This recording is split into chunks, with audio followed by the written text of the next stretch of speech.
Halo teman-teman semua, ketemu lagi dengan gue Kania di podcast Di Balik Kaca. Di sini gue udah undang nih salah satu teman gue yang bekerja sebagai barista. Di sini kita akan mengulik-ulik nih soal barista karena pekerjaan ini juga sangat sering ya ditemui di zaman sekarang karena coffee shop ini juga semakin banyak dan orang-orang tuh semakin tertarik untuk menjadi barista. Jadi kita tanya-tanya langsung aja ke orangnya langsung. Ini dia Fikri. Halo. Thank you banget Fikri udah mau gue undang dan untuk berbagi pengalaman ke teman-teman semua. Sekarang tolong perkenalkan diri lo dan juga kesibukan lo saat ini ke teman-teman semua. Sebelumnya perkenalkan, nama gue Muhammad Pikiran Anda, bisa dipanggil Piping.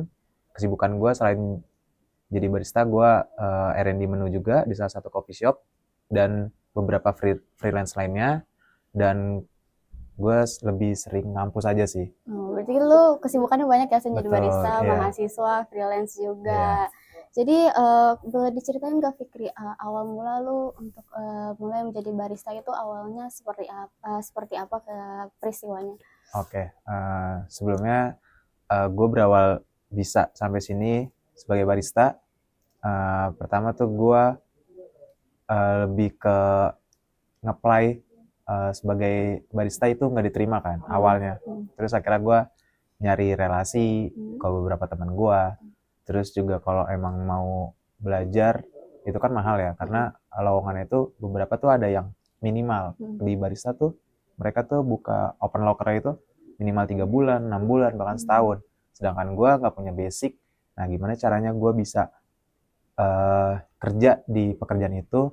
Jadi gue nyari relasi waktu itu, terus ke beberapa teman gue. Akhirnya gue belajar di salah satu slow bar coffee di Jakarta, di daerah Jakarta Timur, namanya Piro Coffee. Akhirnya gue belajar di sana, nimba ilmu sampai sekarang bisa R&D menu gitu. Awal mula tertarik untuk menjadi barista tuh karena apa kira-kira? Sebelumnya awalnya gue tuh kerja sebagai, kalau lo tau Mixu, gue pernah di sana setahun. Terus gue ngelihat coffee shop itu perkembangannya udah cepat ya. Jadi gue kayak kok keren gitu dari cara kerjanya, terus pakaiannya, karena gue ya mau bekerja tapi yang tanpa ada aturan yang terlalu ketat gitu dari cara pakaian apapun itu. Terus akhirnya gue coba nge-apply di semua coffee shop, itu nggak ada yang tembus. Akhirnya gue nyoba nyari relasi, balik lagi ke situ. Jadi gue harus belajar dan dari Piro gitu. Jadi emang awalnya nyoba-nyoba terus, akhirnya bisa dapet jadi barista sampai kayak sekarang. Betul. Ya. Terus selama lo jadi barista nih ya, kira-kira tuh hal-hal mendasar apa yang harus bisa dikuasain sama barista untuk mulai menjadi barista sih? Kalau dari gue sih ya, yang pertama banget lu butuhin itu adalah komunikasi sama grooming lo. Jadi kayak dari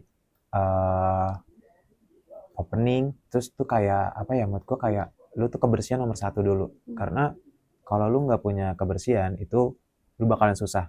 Urusan di kopi tuh kayak ilmu dari kopi-kopinya itu bisa nomor 2. Yang pertama tuh harus ada attitude, kebersihan dan lain-lain. Itu dulu sih kalau dari gua. Berarti servisnya dulu ya, Iya, untuk servis menyambut dulu. pelanggan-pelanggan kayak gitu. Iya. Berarti ini lu udah berapa lama sih jadi barista tuh? Kalau jadi barista gue udah sekitar 2,5 tahun.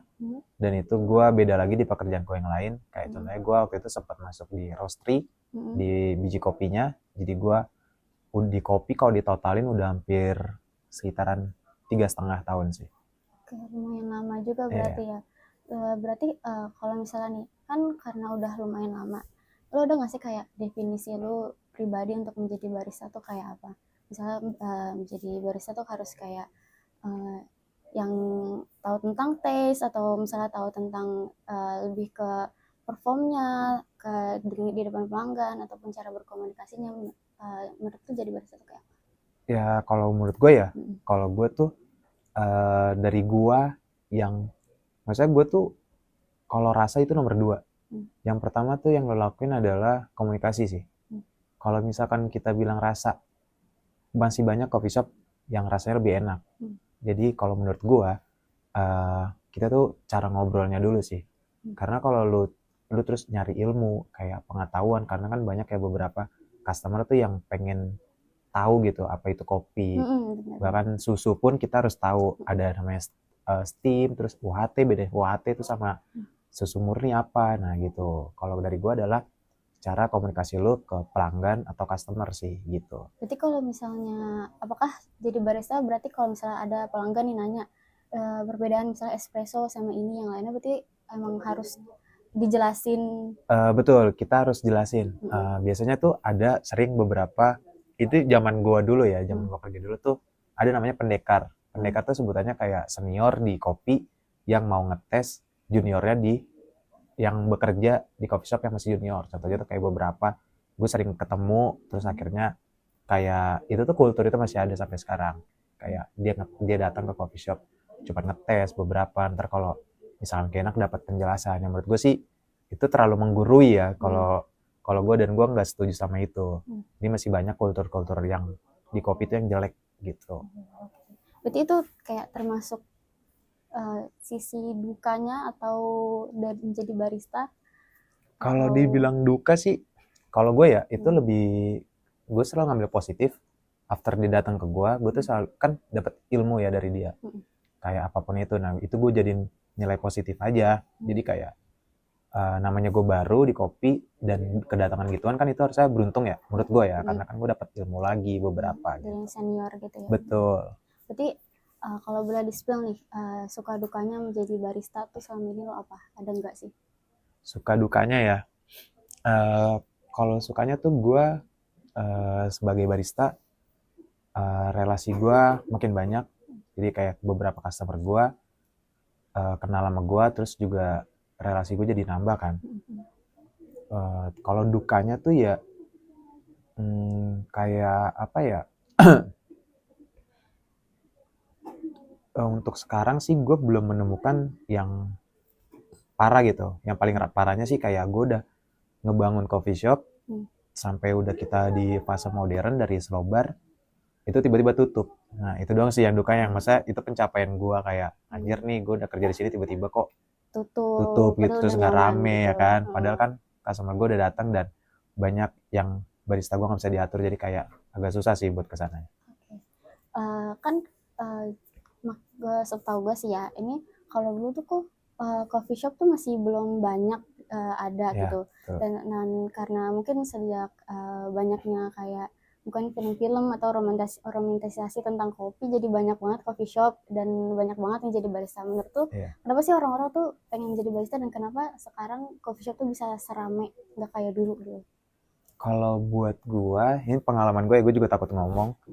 Setahu gue orang tuh kerja di barista ya karena mungkin kayak dulu tuh kayak dianggap keren aja. Kayak beberapa orang misalnya ada nanya lu kerja di mana sekarang, gue jadi barista, ih keren kayak gitu. Padahal tuh ya enggak, dan barista tuh ya emang kalau dibilang tuh gaji di Indonesia tuh ya enggak beda sama di luar negeri ya. Kalau itu kita nggak bisa bandingin, nah itu kecil. Dan jadi tuh kayak karena mungkin dengan pakaian yang semena-mena, terus outfit yang kayak stereotip, jadi stereotip kalau barista tuh keren gitu. Nah gitu, terus juga kayak kan lu harus pakaian lu tuh harus ngikutin zaman kan, kayak jadi tuh orang tuh suka mungkin gitu.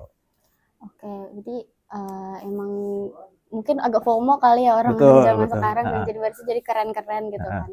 Terus selama jadi barista nih benefit apa sih yang lo paling ngerasain menjadi ini? Benefitnya sih gue kayak dari gaji udah pasti ya. Gue agak up, terus dari beberapa gue dikasih kepercayaan buat pegang coffee shop, salah satu coffee shop di Bekasi. Jadi gue kayak dibikin fleksibel karena gue jelasin ke dia gue masih ngampus, terus akhirnya gaji gue nggak diturunin dengan jam kerja yang lebih sedikit.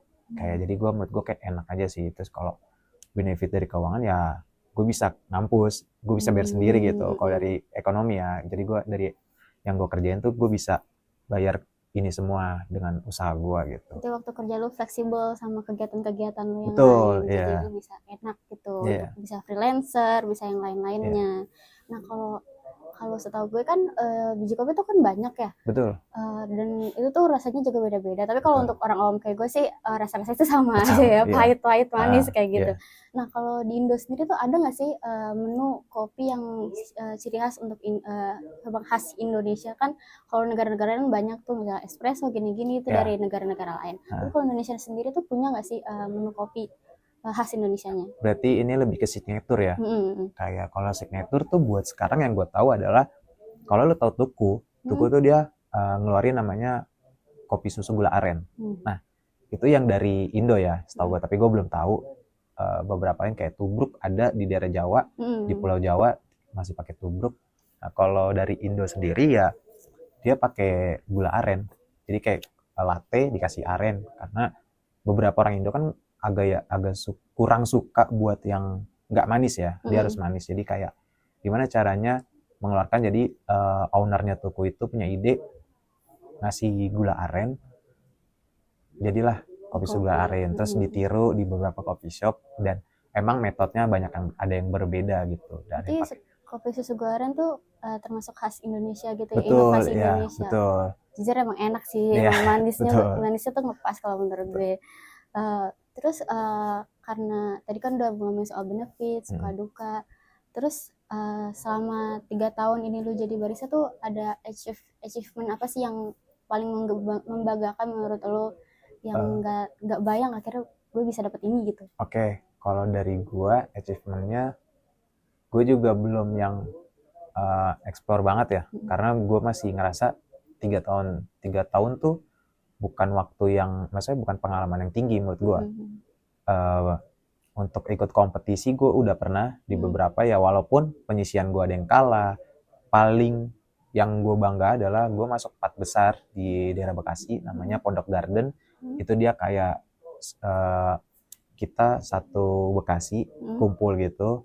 Nah itu lomba dan ada prize poolnya, tapi karena gue nggak juara 1, jadi gue nggak dapet. Gue cuma sampai 4 besar doang, 5 besar lah. Jadi gue di situ sampai juara 4. Terus menurut gue kayak next gue bakal ikut lagi dan gue pasti bakal eval lagi dan bisa nomor 1 pastinya. Itu lombanya tuh kira-kira tuh ngapain sih gambarannya? Oh, kalau lombanya itu gue waktu itu bikin manualan. Kalau lu tahu Japanese sama V60, nah itu gue bikin gituan. Jadi kita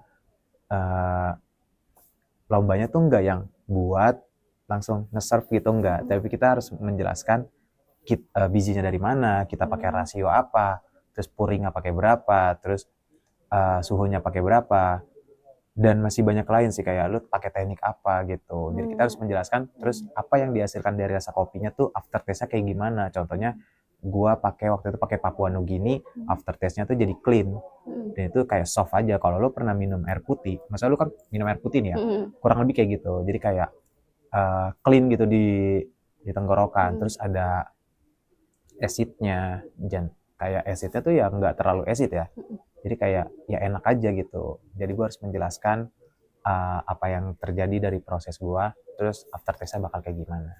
Jadi ada kopi itu ada rasa tahapan-tahapan rasanya. Betul, ada betul. Ada acid, ada nutty, iya, ada smoky. Betul. Oke, berarti untuk pertanyaan terakhir lagi nih, Fikri, untuk goals kedepannya tuh lu ada nggak sih kayak misalnya setelah jadi barista ini mungkin bikin coffee shop sendiri ataupun mungkin menu sendiri yang bisa kayak tadi ownernya toko gitu, kira-kira ada nggak sih goals? Goals gue adalah, gue nggak tahu sih ya. Kalau dibilang bikin coffee shop, banyak banget sponsor yang datang ke gue. Contohnya dari beberapa rekan-rekan gue, dia mau naruh saham di gue, dia investor lah. Cuman gue tuh tipikal yang nggak mau pakai duit orang. Jadi mungkin kalau misalkan rugi ya gue kan pertama gak enak ya sama mereka ya. Gue lebih baik pakai duit gue sendiri, pure duit gue sendiri. Jadi gue buat sekarang gue emang ada mungkin 2-3 tahun lagi gue bakalan bikin. Tapi itu masih jangka panjang karena gue masih nabung juga. Terus gue masih konsep mau kayak gimana, dan gue harus melihat perputaran di Jakarta ini coffee shop tuh yang stay gitu gimana sih gitu. Berarti lo masih meraba-raba juga kan, karena juga masih merintis jatuhnya sih ya. Betul. Oke, itu semua teman-teman obrolan kita dengan Fikri sebagai barista.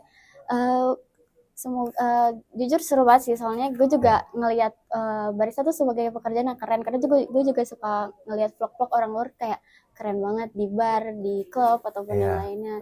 Ternyata itu salah satu sedikit pengalaman realitanya barista di Indonesia. Dan terima kasih banget Fikri udah mau gue tanya-tanya tentang hal ini. Dan buat teman-teman yang pengen menjadi barista, mungkin bisa dipelajarin dari tadi jawaban-jawaban Fikri. Dan Ini dia terakhir podcast di balik kaca kali ini. Thank you banget udah nonton sampai sini. See you next time.